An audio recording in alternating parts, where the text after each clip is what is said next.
Oh, نعم. eh, نعم. wantoota siif ta'an ammuma akkasitti waan darzan ta'u walitti qabadhu anatu peepaaliidhaan si kafala waan achi jiru waan ani barbaadu waan sii ta'u waan orjinaalee kan gurgure rabbi barbaadi kan kee waan siif ta'u kophaatti walitti naa qabeechina kee wadhu haadha koshee siif أنت gala ميلين أتوقع بتشاكو أقول إنجلو.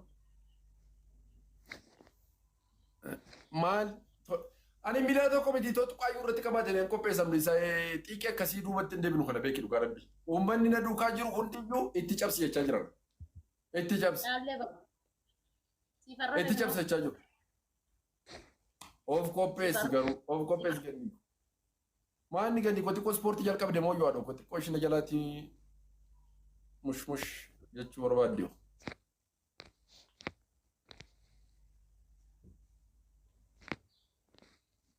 na anumati irra are bal'aa Adachin ani kanan laalu ganni godhis isaan ani gara sanarraas dhimman qabu.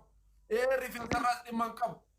Daabbaas asin jedhanirraas dhimman qabu. Kanarraas dhimman qabu. Ani kan koo dhimmi koo tokkitti qofa ishiin immoo anaaf situ beeka wali beeka. Ani ishii qofatti namni jala akka bu'u barbaadu haadha gurgaa. Uffanni iyyuu uffata rabbi uumeef malee uffanni yoo kana jalaa tuqu hin barbaadu.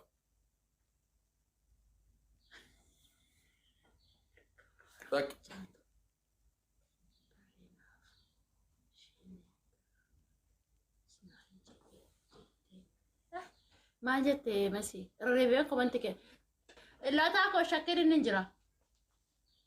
Sole rabbi baay'ee gammadeera si arguu kuyyatillee baay'ee gammadeetiin jira ganni waggaa tokkotti deebinee wal agarra dhugaa rabbi waggaarraati kan galle kana beeki rabbi. Akka sirraa fudhanne garuu beektee dhiira ta'e kutataa ta'e sirraa fudhatanii. Ofan qopheessa dhugaa dubbichi dubbii humnaa miti dubbii maallaqa argate ofan qopheessanis waan tokko rakkoodha. Sooressi duubaa dhufee akka xalaaf hin goone tolee haa dhoobu. Ofan qopheessa waan tokko rakkoodha shakkiin qabaatiin. Yaa of qopheessi. Duuba shakkiin duubaa garuu iyyuu yoo ati of qopheessuu baattee shuushuu jettee fudhachuu danda'a nama warroota tema maqaa dhoofte gosa ala xalaaf gochuu danda'ani beektee. Adarristaan. Warra koominti jala yaa'u ani isaan ela namoota baay'eedha. Akka piroofaayilii jijjiira koottaa piroofaayilii isaanii jijjiiranii gaafa dhufu wanta ni barbaadu irra hin jiru sanu. Wanta godhan wanta ni barbaadu irra jiru sanu hin ta'u nama beekatu karaa keessaatiin ijaa suura ofirraa fageessi. Kubanti dhahee achirratti kuni haa jiraatu malee sigaarraa inni guddaa dhihee yinuure coqollaati. Mee cinqillaati hundum sau cinqillaati wanti amma immoo karaa kana cinqillaati wanti hundumtuu qaba wanti cinqillaati hin qabne jiru isarra miti kan jiru dubbinan irratti hojjechiisan dabra biraan itti hin baradhe achitti irratti hojjechiisan. Isarratti dheeressi isarratti dhaamteetu. Akeessa feetu. Nama waggaa 17 gadi tas keessa jira ka. Maali ganni tuma beektummaa maali maqaa isaa dha'uun qabaayyuu haa dhokku dhugaa rabbii maaliif akkas na gootaa ganni maqaa isaa dha'uun qabaayyuu. Warri galeef hin Warra hin galleefitti himettee. Lataafoo bakka asin jaalladha ishii. Tole ganni koo dhugaa ani si mararsiifadhaan immoo ishii. Eshi haadhitti kosin jaalladha jabaadhu tolee miiliyoona tokko qopheeffadha jabaadhu to miiliyoona tokko gadi ka durbii arsiitu ni beettee gadi hin baatu mushkilaadha. Jechuun dhumatu miliyoona tokko ta'e moo waan durbumaaf qabdu miliyoona tokko ta'e kanuma hundaata akkas ta'e hiiganni.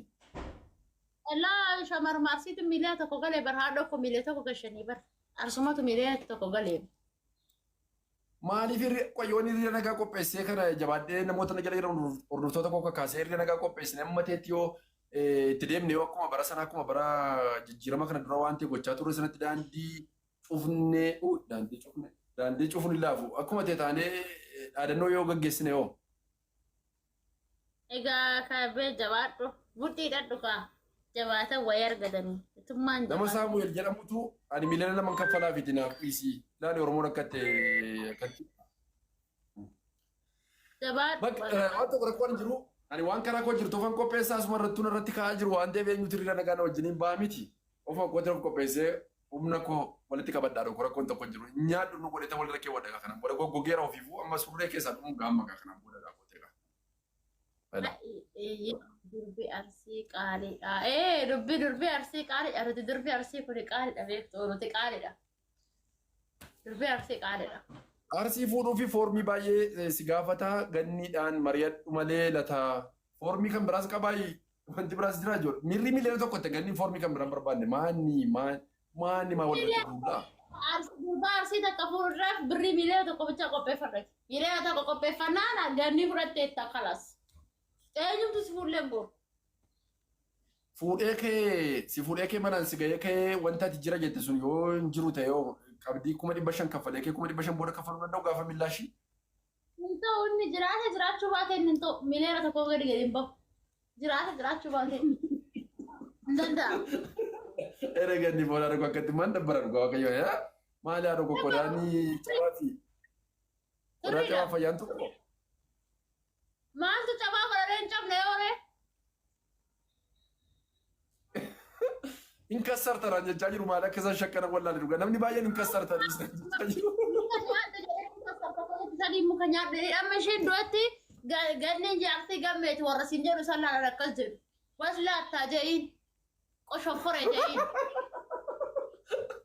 Akka yelan tikeetti sii kunnaatii laki ganni kofoon tikeetti sii kunnaati dura deemitii akka durbummaan jiru ilaali deebi'ii. Siyaafut akka yaalla waara baakki. Akkasin taa'aa akkasin ta'u mammaati wayyaa tokko memee ammaati waa tokko bituudhaaf nyaadheetiin laalee waan gaarii yoo ta'e birrii kaffalaan hin danda'u ree amanteetii naataa jettee waasan bitattee fudhatteetii deemtan amma malee afachi qoomee irraa qammaseetiin gaarii ta'eef gaarii ta'uu baadhee mokkoree jarrabee deebisee jechuun maal jechuudha jarrabanii kan namatti deebise. Laki waan biraatiin hin tuttuqu jechi ani tooftaan ittiin ilaaluu qaba. Bifa saayinsawaatiin ilaala malee akka sanatti akkati yaaddetti miti yaadu. Akkati yaaddetti miti bifa saayinsawaatiin ilaala malee nama baay'ee ilaalee beeka. Bifa saayinsawaatiin malee akka itti yaadde sanatti karaa itiin miti karaa ilaaluun ekkoo. Maal haraqeeyyuu qamma saniitu ilaalanii bituu jechaa jira. Namni Saamu'eel jedhanii haraqeeyyuu qamma sanii ilaalaniitu bituu. Qadaada ishiitti buusanii haraqee amma duratti baadiyyaa qadaada ishiitti buusteetu qammastee. Bareedaa irratti na dabalettee bitattee galta manatti dhuguma keette saamii koo foon haadha koo. Cheekii godhii jalqabachaa jiru. Oromoon si buukaa jirra cheekii godhadhu. Inni xalaata kiyya. Qodaa ulfaata fuutee beektaa kenni. Inni xalaata kiyya. Qodaa ulfaata ol fuutee beektaa? Laa. Duratti biyyatti horiifaa eegdee beektaa jabbiloota eegdee beektaa hin taphanna waan ta'eef boollarraa gara bool'aattu taalu ulfaa kun jira utaaltee beektaa? Azanaa jedheen guddadhedha isibboo bakka horii sin eegneen. Waaw jarri kanaafuu miliyoona tokkoon maalla gadi natti gadhiisu rekkas taanaan giftii ko miliyoona tokkoon isaan rakkoo birrii maalii qabu? Kanaafuu waliif galleerra ganni ko dhugaa. Maal taate?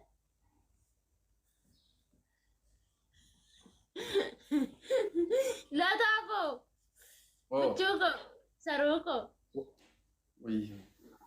Garaa koo bacbac na jechuu jalqabee ganni koo akkasuma jedhin maal waa dhokko bacbac na jechuu jalqabee garaa kootu dhugaa. Ganni mee tokkicha kee dhaabadhu ganni koo dhugaa. Kabaja uummata kanaati jedhe ka'ee mee tokkicha dhaabadhu mee ganni koo dhaabadhu mee dhaabii kee wina nabuuf foonaa dhaqo. Ka'ee mee tokkicha mana keessa gondol jedhame akka namna. Duru jalaa gubbaa kiyya beetti dhiisi ati amma karaa hojii deema ta'u. Waan warga dargee tureera ganni ko. Ganni iyyee ko yoo. Ka'ee naa dhaabadhu ganni iyyee ko bannaati tokkicha ganni iyyee ko haadhu. Ka'ee mee dhaabadhu mee giiftii ko. Ka'ee mee tokkicha dhaabadhu mee. Guyyaan koo gammachuu naa oolu. Ambassaa si buusan ka ambassaa si buusan Oromoon ambassaa si buustu leecce si buustu. Mana kana keessatti ambassaa mitiiti akka isaan adurree buusanii hin beekne asumarraa hin beekinu garabbi adurree ishee gettu buusanii hin beekan mana kana keessatti. Yaa buusan ka bakka ambassaan abuusaa jeen ambassaa si buusanii maafi mishkila ta'ee naabbar. Uummata kana ambassaa buusaatii waan inni jedhee hundayyuu narraa wadhaa jechaa jirti. Ambassaa mitiiti. Namni ambassaa qabu as keessa hin jiru. Maaliif akka ta'e beeku amma ijoollee ganni amma gara fuulduraatti dhugaa rabbii TikTok irratti cimsee hojjechuu waan barbaaduuf amma sirreeffadheera neetworkii maalis waan naasirratee fi yeroo tokko rabbi waan hojjennutu jira waan ta'eef na cira dhaabadhu ishee amma TikTokiin koo akka aktiivii naa ta'u barbaada. Taap godha guys warri meeshaa barbaadan lakkoo 8 barreessaa sen galcha. Laataa koo. Oh. Yaa lubbu yaa saru yaa buchuu. Yooko. Jabaadho kaa jabaadho. Amma naaf waan akka argitu jiraati rabbi karaa keessa sitti madda ganni ko. Waan na argitu jira karaa keessa sitti madda Kiristoosni. Rakkoon hin jiru waan danda'u taana. Siifan barreessa no waanuma as keessa suuqii keessa jirudha. Siifan barreessa namatu achi deddeebi'utu jira waan ta'eef tooftaatti inni itti qaqqabsiistu sitti himaa dhokko ishee. Okay. Abbaa biyyaa fedhaan abbaa biyyaa. Abbaa biyyaan bara haasawallee haasoo sirraan buqqaasu. Caluma jee zimmu jeeta. Nama zimmu jeetu kun maal si godha? Kakkana maraataa si maraachuu kanaa si wayyaadha. Atin beektu jechuudha bakka abbaa biyyaan beektu jechuudha. Oo abbaan biyyaa gama keessaatiin isin maraacha? Abbaan biyyaa gama keessaatiin. Lakkinni abbaan biyyaa akkuma maqaa isaati. Mee filadhu abbaan biyyaa nama haasoo miti hin dubbatu. Na dhagaa jirtaani? Bakka hin beekne jechuudha. Na dhageessa dhagamaatiin jira? Laala abbaan biyyaa nama haasoo namarraa jalatti hin dubbanne dubbachuu fadhuma isaatu ibsachuu hin danda'u. Daabboo barbaada, buskuuta barbaada, halawaa barbaada, waan jaalatu san gajaloo kiliin godheen dubbatunni. Amma abbaan akka waan barbaadu dib godhee sitti hima. Indee? Kana si wayya. Laala ammaas laala abbaan akka abbaan akka kun bareeda. Siifin guuta. Laala amma abbaan akka kun bareedaadha laala gijee laaltu. Bareedaadha. Ni dubbata. Ni haasawa. Siftisaa kun bareeda viidiyoodhaan hin dhukatu gabbeen nama wajji haasawa. Abbaan biyyaa ganda keessa deema dhukatee takkaa viidiyoon ganni beekaa nama waa baqatu. Indee? Kana maal si godhu? Viidiyoodhaan ni baalakkee ana haasawa. Gama keessaatiin baga abbaan biyyaa gama keessaatiin baga gama keessaatiin baga ammaa bu'aa qaba. Namni dirree akkana gabbee uummataa wajji haasoo qaba. Uummataa wajji kana taasoo qaba. Laala amma abbaan haqaa goota beekaadha. Maalin godha? Abbaa biyyaa naaf fidda moo naaf fiddu? Oo mee abbaa biyyaa ishee irra godhee abbaa biyyaa irraa guutu abbaa biyyaa guutu. Bar nama hin taane jaalatte nama sodaata jaalatte jeena hin jaalanne goota hin jaalanne. Goota jaalatama. Habibi. Abbaan biyyaa laal goota sodaataan jaa namni goota jajjaba ka dubbatu hayyuu beeka jeena kanumaan sodaanne kakkabbaa akka kana fa'aa hojjaasu. Maalak nama sodaataa viidiyoon gadi hin baane sodaataa kana hojjaasu taate. Nama fadhii isaatu gabbee dubbatu. Abbaa haqaa? Wayyee. Abbaa haqaa? Meeko yoo nin geema si moodhe nin fida. Yaa habibi. Okay yoo geema nama mootte nin fida. Yaa habibi. Okay yoo geema nama mootte nin fida. Abbaa haqaa? Waliif galla. Yoo geema nama mootte nin fida. Yoo nan si moo hin fidu. Okay. Yoo nama mootte. Ati bakka dura yuun barbaadda. Oye narratti ergi. Dhagee waan isin jee yoo nama mootte nin fida. Yoo nama mootte si moo hin fidu. Anamma Ramadaanaa miti warra. Ati waan gaarii hojjette duniyaa kanarratti waan gaarii na hojjette inshallah ilmee likkii keessi waamaa jiraadhe maal qaba abbaa haqaa naafidha abbaa haqaa abbaa biyyaa naafidhi.